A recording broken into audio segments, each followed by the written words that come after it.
Bismillahirrahmanirrahim. Assalamualaikum warahmatullahi wabarakatuh.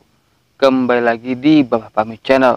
Pada kesempatan kali ini Bapak Fahmi ingin membahas tentang bagaimana cara mentransfer energi positif kepada suatu media.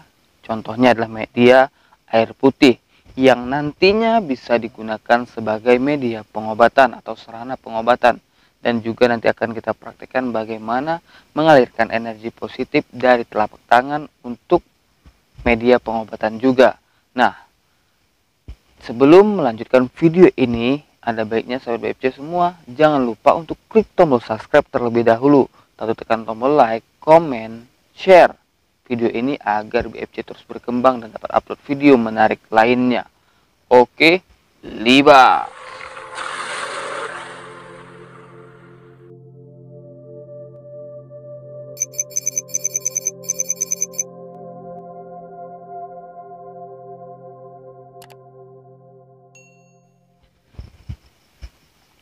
Nah, sahabat FC, kita kembali melanjutkan pembahasan mengenai cara mentransfer energi positif kepada media air putih yang nantinya akan menjadi sarana pengobatan, dan juga bagaimana mengalirkan energi positif dari telapak tangan untuk pengobatan gitu kan. Nah, jadi yang pertama BFC kembali untuk mengingatkan, jika ada sahabat BFC yang ingin berkonsultasi, menceritakan pengalaman gaibnya ataupun mungkin berkonsultasi tentang kesehatan, bisa DM IG-nya Bapak Fahmi Channel di @Fahmi18, nanti ada di bawah layar. Nah, jadi kita kembali mengenai pembahasan kita, yaitu mentransfer energi kepada media air putih untuk sarana pengobatan tadi. Nah, yang pastinya yang sahabat BFC harus sediakan ya dulu medianya air putih. BFC sudah menyediakan air putihnya di satu gelas kecil ini, dan ini bisa kita langsung praktekkan dan bisa kita langsung gunakan. Bisa juga ketika meminum ini, maksudnya bisalah untuk sendiri-sendiri, bisa juga untuk orang lain gitu kan. Nah, jadi kita dalam arti untuk apa kita bisa melakukan untuk orang lain, tapi untuk diri kita sendiri, untuk keluarga kita itu tidak bisa. Jadi ada baiknya praktekkan hal ini untuk diri sendiri dan keluarga terdekat yang ada dalam satu rumah, orang tua, anak, istri, baru pelan-pelan keluar. Kalau tidak bisa untuk keluarga, untuk apa kita gunakan kepada orang lain, sedangkan keluarga kita sendiri, anak, istri kita tidak bisa kita kita bantu gitu. Memang semua itu atas izin Allah, tapi setidaknya kita bisa menggunakan kemampuan itu untuk keluarga kita gitu. Nah, jadi yang pertama pastinya kita sediakan air putihnya gitu kan, dan lalu kita beristighfar mulai dari auzubillahi minasyaitonirrajim, bismillahirrahmanirrahim. Berarti kita memohon untuk dilindungi dari godaan syaitan yang terkutuk, dan ya menyebut nama Allah yang Maha Pengasih lagi Maha Penyayang kan gitu kan. Baru lanjut ke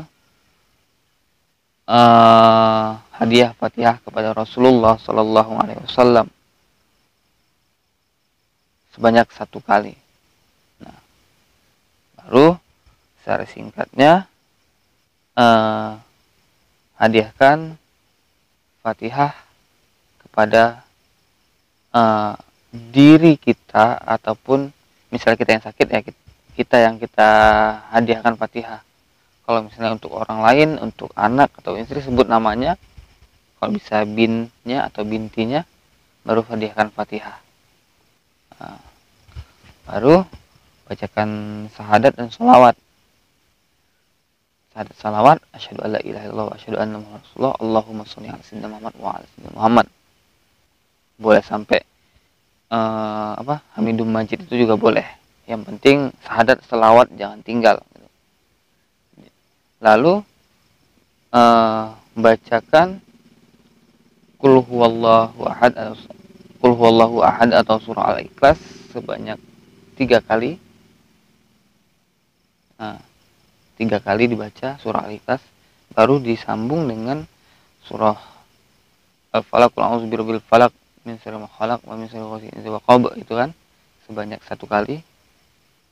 Baru An-Nas, qul a'udzu birabbin nas sebanyak 1 kali, dan Al-Fatihah 1 kali lagi. Nah, jadi itu dibaca pertama kulhunya 3 kali, baru falaknya 1 kali, An-Nas 1 kali, Al-Fatihah di belakang 1 kali.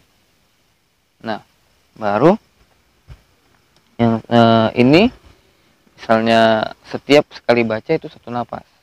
Misalnya kulhu yang pertama 1 napas, baru yang baca yang kedua 1 napas lagi gitu.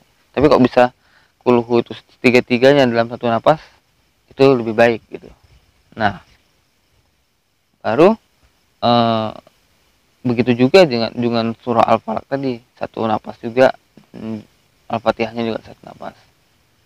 Nah, jadi setelah itu ditiupkanlah ke media air ini. Hembusan pertama menggunakan hidung, lalu dilanjutkan dengan tiupan di mulut. Nah, jadi hidung dulu,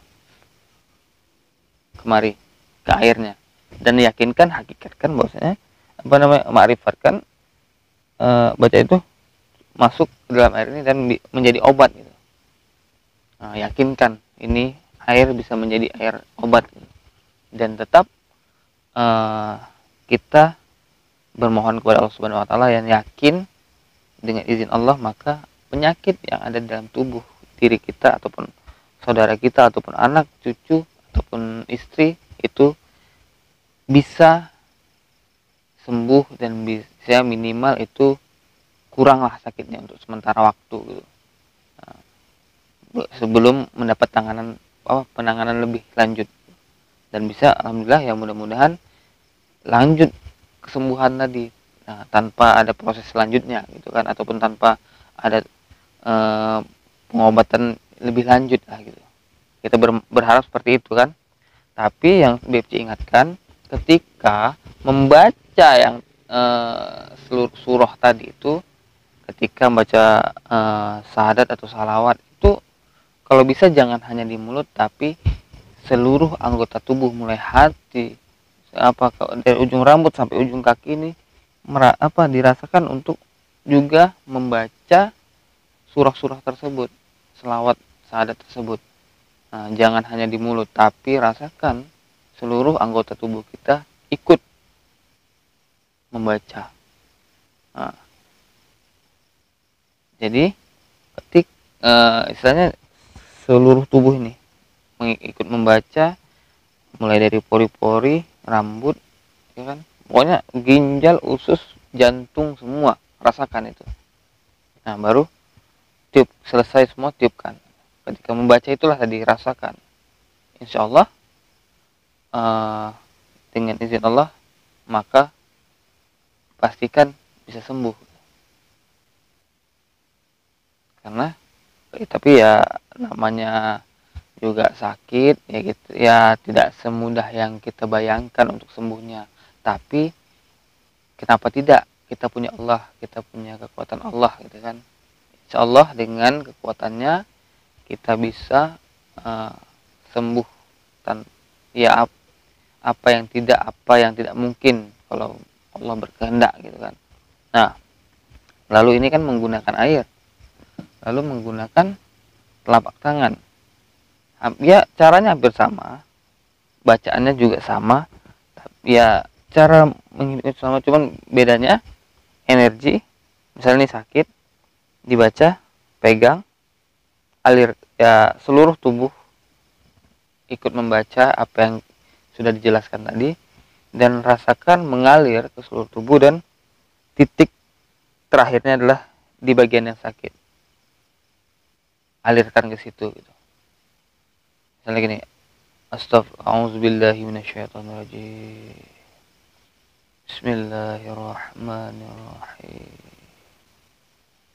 Alhamdulillahi rabbil alamin. Ar-Rahmanirrahim.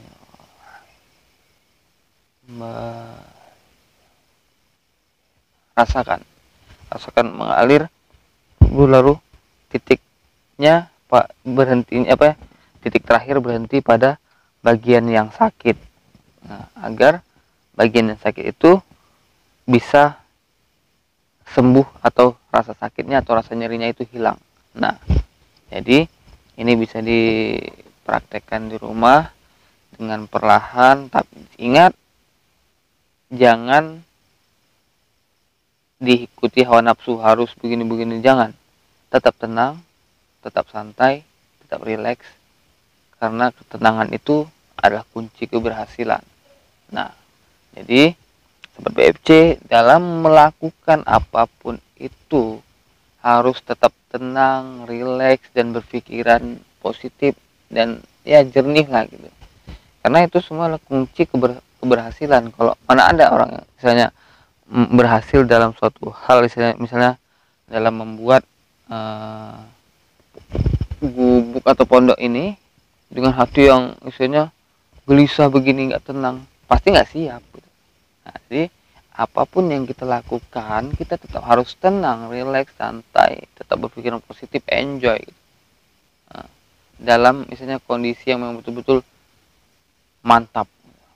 Nah, jadi Sobat BFC, ya jangan jangan tegang, jangan, tetap rileks, ataupun misalnya jangan merasa aku bisa begini-begini, jangan, tetap rileks. Kita merasa tidak, ya jangan istilahnya jangan sombong lah gitu. Walaupun ketika nanti tidak bisa, ya tetap rendah hati aja, santai. Ketika orang meminta pertolongan, ya dibantu. Tapi jangan kita yang terlampau menonjolkan diri sini, jangan. Nanti jatuhnya kita timbul ria dan sombong. Nah, itu yang kita takutkan. Sebelumnya BFC nyapa-nyapa nih lah ya. Terima kasih sahabat BFC semua yang udah selama ini menyaksikan, mendukung BFC sehingga sampai seperti ini gitu. Ya mudah-mudahan dengan dukungan ini BFC akan bisa memberikan atau membagi pengetahuan-pengetahuan atau tutorial-tutorial tentang ya spiritual ya yang BFC juga pahami lah gitu. Karena setiap manusia itu ada kekurangan dan ada kelebihannya. Jadi BFC juga merasa BFC tidak tahu apa-apa dan tidak punya apa-apa. Cuman karena mungkin BFC memahami, mungkin yang sekarang ini BFC lebih paham kepada tentang hal-hal seperti ini, BFC berbagi, dalam arti bukan berarti menggurui, tapi berbagi. Mungkin Sobat BFC belum mengetahuinya, sehingga ketika melihat video ini Sobat BFC sudah tahu dan paham dan tinggal mempraktekannya. Dan ketika Sobat BFC juga mengetahui suatu hal, BFC pasti ada juga tidak tahunya. Sobat BFC juga bisa sharing kepada BFC, sehingga nanti bisa tukar pikiran, sharing gitu. Karena kenapa selalu mengatakan sahabat BFC, karena sahabat itu adalah suatu sebutan yang bisa dibilang ya dekat gitu. Tidak ada, hampir bisa dibilang ya susah senang bersama gitu. Jadi BFC menyebutkan sahabat kepada pemirsa semua karena BFC memang merasa kita adalah saudara, kita adalah satu kesatuan. Jadi jangan sempat mudah dipecah belah gitu. Tetap NKRI harga mati, ya kan? Jangan tegang. Oke? Mungkin itu aja yang bisa BFC sampaikan. Ya, lebih dan kurang BFC minta maaf. Akhirul kalam, assalamualaikum warahmatullahi wabarakatuh.